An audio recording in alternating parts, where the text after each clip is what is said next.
You are a human. You want things: food, shelter, maybe a slightly larger TV than your cousin has.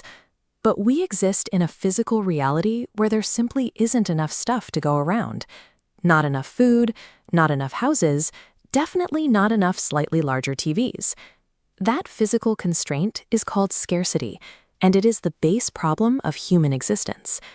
Because we can't have infinite pizza, we have to choose. And every choice you make means intentionally missing out on doing something else. If you spend time watching this video, you are giving up the time you could have spent watching cat fails. That lost alternative is your opportunity cost. The primary way humans solve this constant lack of everything is through trade. You have 10 apples, I have 5 bananas. We both want a little variety. We swap, and we both walk away better off. But you don't even need to be great at producing apples to win at this game. Comparative advantage is the rule that says you should specialize in whatever you are least worst at doing, relative to someone else. Even if you are terrible at everything, you are proportionally less terrible at one specific task. By focusing entirely on that one task and trading for everything else, the entire system becomes more efficient. That shared desperation to overcome scarcity naturally forces individuals to interact. Put enough of those interactions in a box and shake it, and you've invented a market. A market is any environment where buyers and sellers connect. The singular rule that makes it tick is incentives.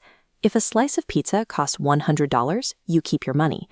If it drops to $1, you buy 7 slices. Lower prices incentivize buyers. Higher prices incentivize sellers. This animated diagram shows exactly how that push and pull works, displaying a supply curve showing what people will make, and a demand curve showing what people want. Where those two lines cross right in the center is the equilibrium price. It is the exact number where everyone who wants to buy finds someone who wants to sell.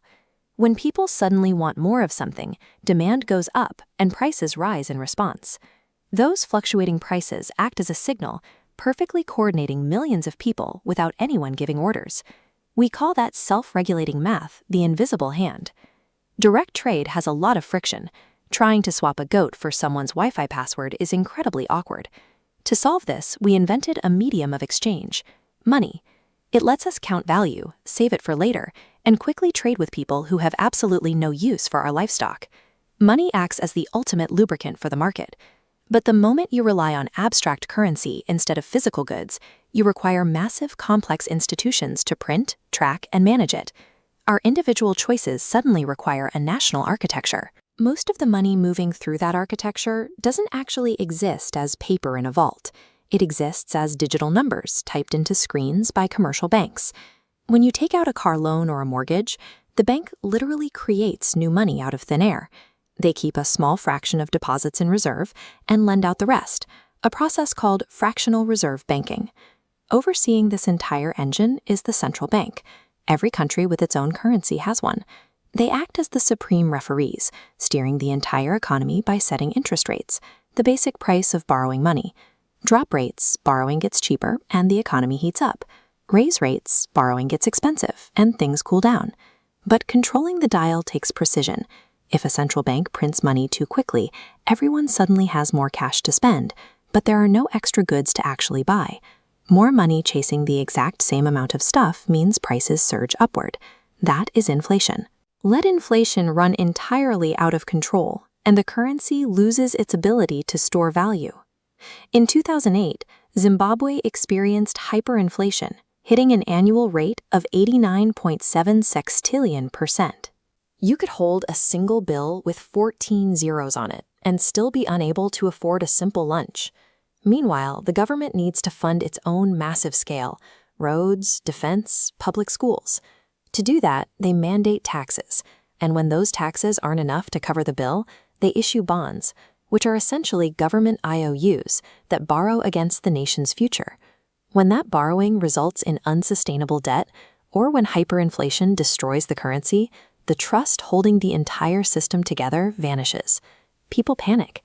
They rush to pull their cash out all at once, and the institutional walls cave in. Governments use their central banks and their budgets to try and maximize their gross domestic product, the total value of all finished goods they produce in a year. But no single nation has the resources or the comparative advantage to produce everything on its own. They have to look outward. If a country is brilliant at growing coffee but terrible at building cars, it exports the beans and imports the vehicles. That is international trade. It is the exact same logic of comparative advantage we use as individuals, just scaled up across borders to increase variety and drive down prices. To make that work, countries have to exchange their specific currencies. If a US company buys Japanese cars, they have to swap their dollars for yen through the foreign exchange market. Most of these currencies float, meaning their value constantly shifts based on global supply and investor confidence. Underneath those abstract currency swaps is a brutally physical reality. Global trade requires highly synchronized supply chains, a sequence of steps moving raw materials out of the ground, into foreign factories, and across the ocean on massive container ships to reach your local store shelves. Because this physical network is optimized for extreme efficiency, it leaves zero room for error. In 2021, a single ship got stuck sideways in the Suez Canal, instantly freezing 12% of global trade and costing the world economy an estimated $10 billion a day. We built an incredibly precise global machine to fight scarcity, yet it remains vulnerable to shipping errors, weather patterns, and the single most unpredictable variable in the entire equation: us.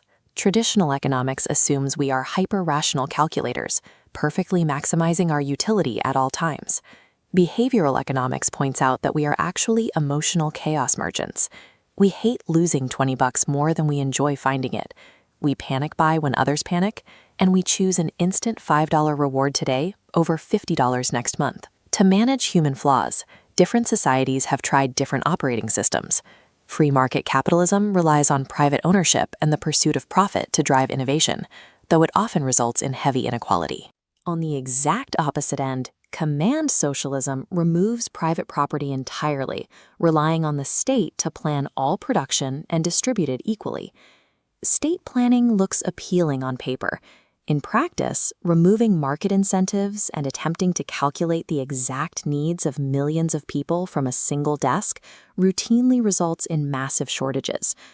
Historically, extreme command economies have failed to solve the most basic requirement of human survival: producing enough stuff.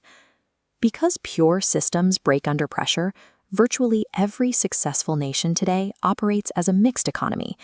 They blend the relentless efficiency of free markets with government guardrails to fund public goods and catch people when they fall. Economics is not a perfect, flawless science. It is humanity's messy, ongoing attempt to deal with the reality of a finite universe. No system is perfect, but every society is forced to answer the exact same three questions: what do we make? How do we make it?